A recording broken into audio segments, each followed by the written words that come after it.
নমস্কার, ময়দান স্পোর্টসে আপনাদের সকলকে আরও একবার স্বাগত। মোহনবাগান নির্বাচন নিয়ে এখন সরগরম তুঙ্গে, তাই আজ শুক্রবার ছিল দুই পক্ষেরই জনসভা। কে কাকে কি বলল, এই সব খবর আমরা জেনে নেব ফুটবলের লড়াইয়ে।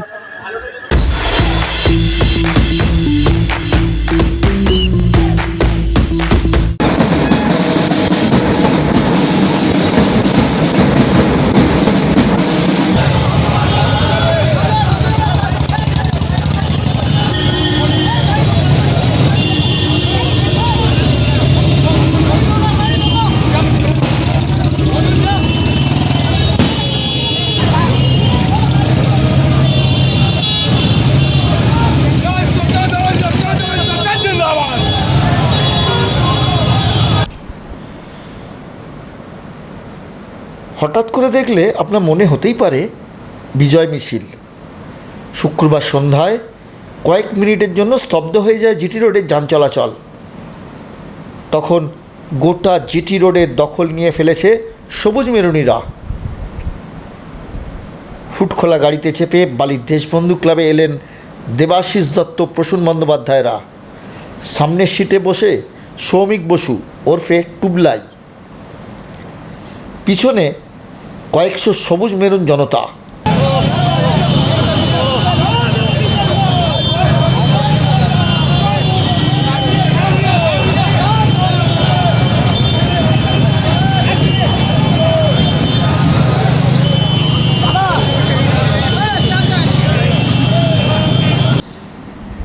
গাড়ি থেকে নেমে আবার বর্ণাঢ্য পদযাত্রায় পা মেলালেন।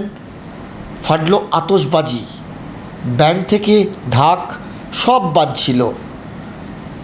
গঙ্গার পশ্চিমের মেরিনিয়ার্সের ব্যানার হাতে নির্বাচনী সভামঞ্চের দিকে পা মেলালেন দেবাশিস দত্ত, প্রসূন ব্যানার্জি, সৌমিক বসুরা, সঙ্গে বালির ভূমিপুত্র সত্যজিৎ চট্টোপাধ্যায়। দেখে মনে হচ্ছিল বাগান নির্বাচনে ফল প্রকাশ হয়ে গেছে শুক্রবার সন্ধ্যায়। সেলিব্রেশনটা মনে হয় শুক্রবারই হয়ে গেল। তাহলে কি বাগান নির্বাচনের দুই শিবিরের মতবিরোধ মিটে গেল? ভিড়ে ঠাসা বালি রবীন্দ্র ভবনে নির্বাচনী সভায় তেমনই ইঙ্গিত পাওয়া গেল।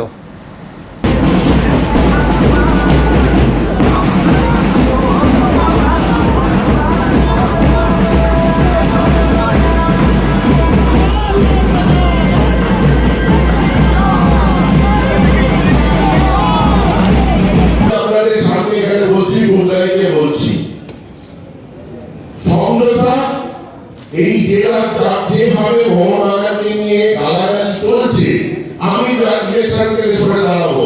টুকটাই করে দিই যে গালাগালি বন্ধ হবে, তাতে মোহনবাগানকে ছোট করার তাই কারণ নেই, কোনো লোকের নেই। আমার ঝামেলা করতে হবে তো, এখন মেরেছে কেন? আমার ঝামেলা করতে হবে তো, আর তো কোনো কারণ নেই। আমি যদি সরে যাই তাহলে মোহনবাগান আগে ঐতিহ্যটা বাঁচবে। আমার কাছে মোহনবাগান আগে মিনিটকে একটা যেটা অনেক পড়ে।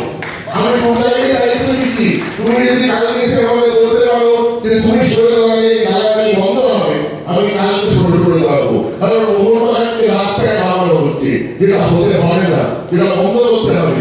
এটা ইমিডিয়েট আজকে থেকে বন্ধ করতে হবে।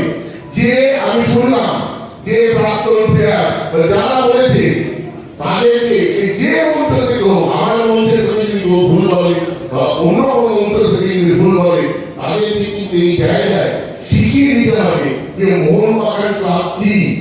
মোহনবাগান ক্লাবে খেলাটা যত বড় ব্যাপার, মোহনবাগান ক্লাবের কর্মকর্তা হওয়াটাও তত বড় ব্যাপার।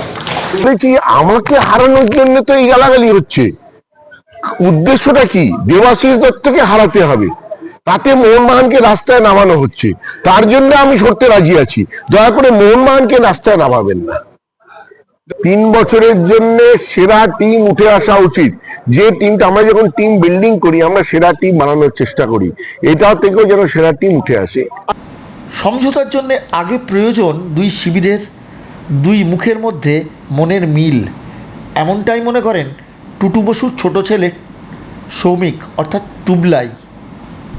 ভেঙে যাওয়া কাজ কি তাহলে জোড়া লাগতে বসেছে? কি বলছেন টুবলাই? যে প্রভাবশালী হোক আর যাই হোক, কিন্তু আলটিমেটলি যদি সমঝোতা হতে হয় এদের দুজনকে আগে মনের মিল হতে হবে, না তো এরা মিলেও নিজেদের মধ্যে লাথালাথি করবে। ওই জন্য সে আমি বলি কি যেই বলুক না কেন, আলটিমেটলি এই দুটো ব্যক্তিকে এক হতে হবে।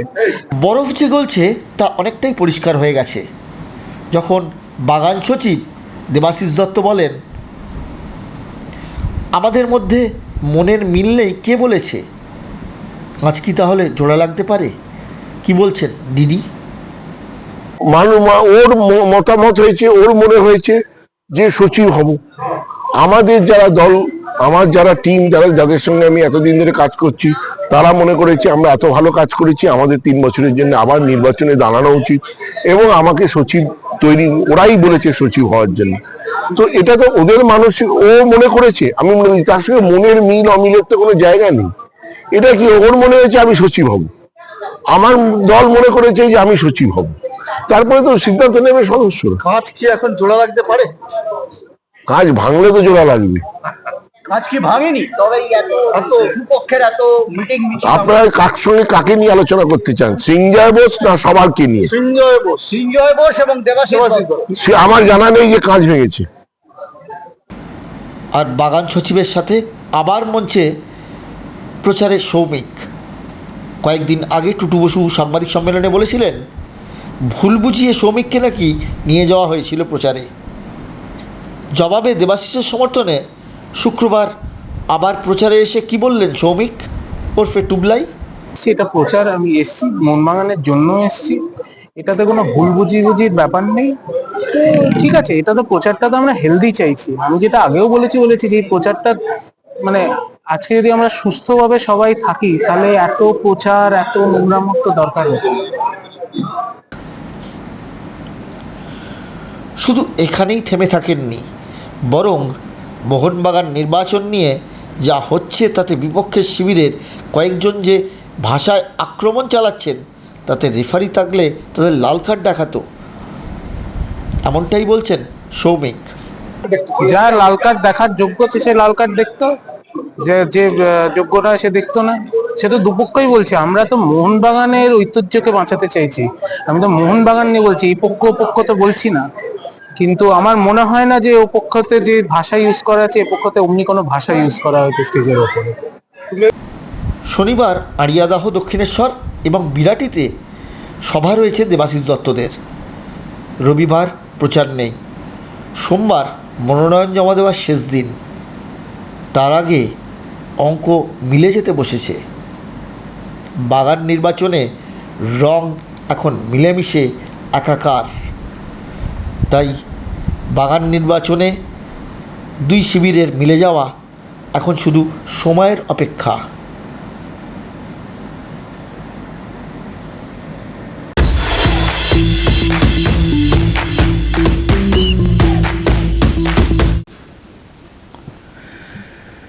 কয়েকদিন ধরেই ময়দানে কান পাতলে শোনা যাচ্ছিল কথাটা, এবার তা বাস্তবে পরিণত হতে চলেছে।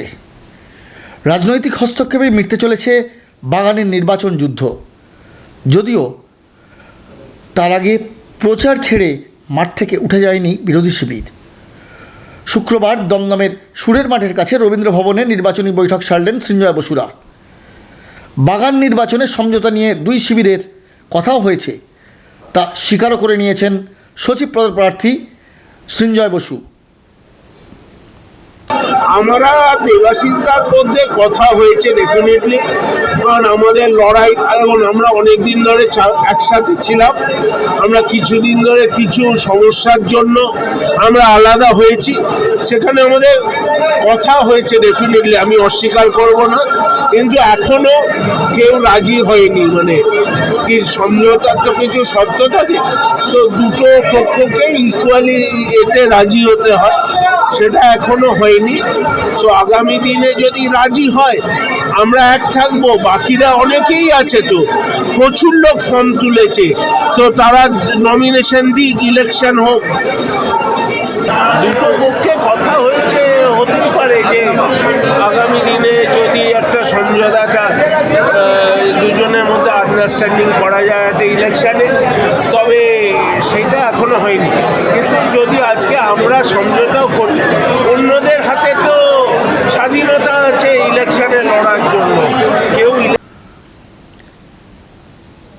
বালিতে সৌমিক বসু যখন বলছেন রেফারি থাকলে লাল কার্ড দেখাতো বিরোধীদের, তখন কি বললেন দাদা সৃঞ্জয় বসু?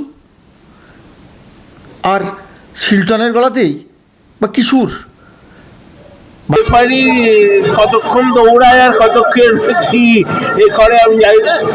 ইলেকশন মানে একটু তো লোকের টানাটানি হবেই, এটাই তো সবাইকে নিয়ে ইনভলভ করে যখন হচ্ছে তখন হবেই। তো আমি এইসবকে কোনো কান মাথা দিই না, বিকজ যারা আমরা কাদা ছড়াছড়ি করছি তারাই আমরা বসে কথা বলছি। তো আমাদের অনেক দিনের সম্পর্ক, সেটা কিছুটা কোনো সময় ছেড়ে গেছিল। আমরা চেষ্টা করছিলাম যদি এটা একসাথে হয়, এখনো ঠিক হয়নি, দেখা যাক। একটা পক্ষ বলছে দুটো প্যানেল যে যার মতন প্রচার করেছে, আমরা লাস্ট 2 মাসে কত সবাই গেছি এবং প্রত্যেকটা মানুষের কাছে কানেক্টেড হয়েছি, সমর্থক কানেক্টেড হয়েছি, কার ভালো মন্দ সবাই সব কিছু বলেছেন এবং যারা ওই পক্ষে আছেন তারাও প্রত্যেক জায়গায় যাচ্ছেন, তারা নিজেদের কি করেছেন, কি করতে চাইছেন তারাও ব্যক্ত করছেন। সমঝোতা প্রায় চূড়ান্ত। রাজ্যের মুখ্যমন্ত্রীর হস্তক্ষেপেই বাগানে ভোটযুদ্ধ মিটতে চলেছে। সোমবারই মনোনয়ন জমা দেওয়ার শেষ দিন, তার আগেই দুই পক্ষকে মুখোমুখি বসিয়ে বাগান নির্বাচনে জল ঢেলে দিচ্ছেন মুখ্যমন্ত্রী। তবে বাগান নির্বাচনে সমঝোতার সমাধান সূত্র বার করতে হয়তো বদল হতে পারে বাগানের আইন কানুন। বাগান সচিবের হটসিটে তাই বসা এখন সময়ের অপেক্ষা। কে বসতে চলেছেন সেটার জন্যেও জানতে হবে আর মাত্র কয়েক ঘন্টা। তবে প্রশ্ন একটাই, বাগান জনতা এই সমঝোতাকে কী চোখে দেখছেন এখন সেটাই দেখার।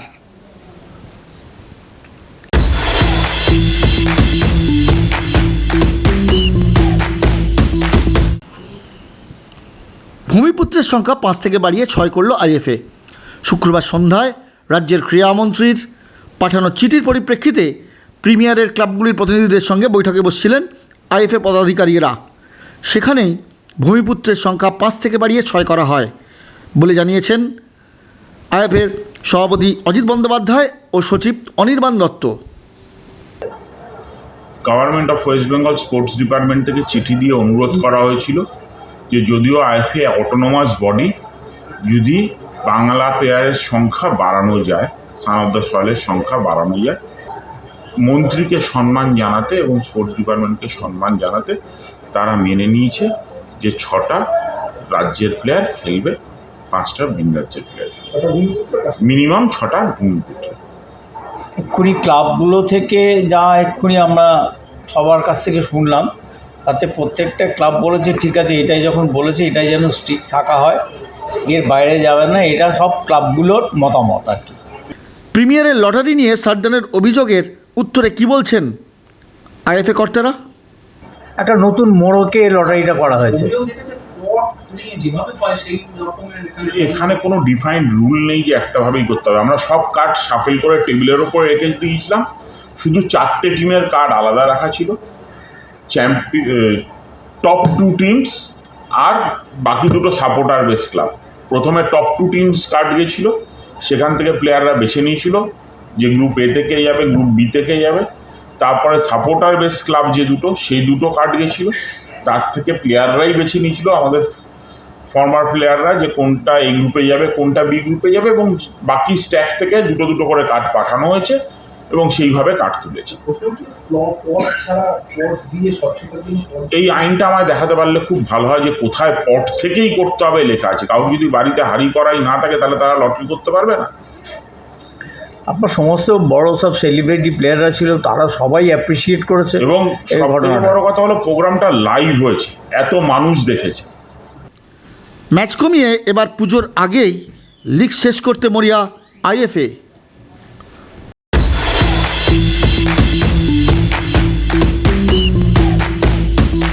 ভিডিওটি ভালো লাগলে লাইক করুন, শেয়ার করুন, আপনাদের মতামত কমেন্ট করে জানান, চ্যানেলটিকে সাবস্ক্রাইব করুন এবং পাশে থাকা বেল আইকনটিকে প্রেস করে দিন।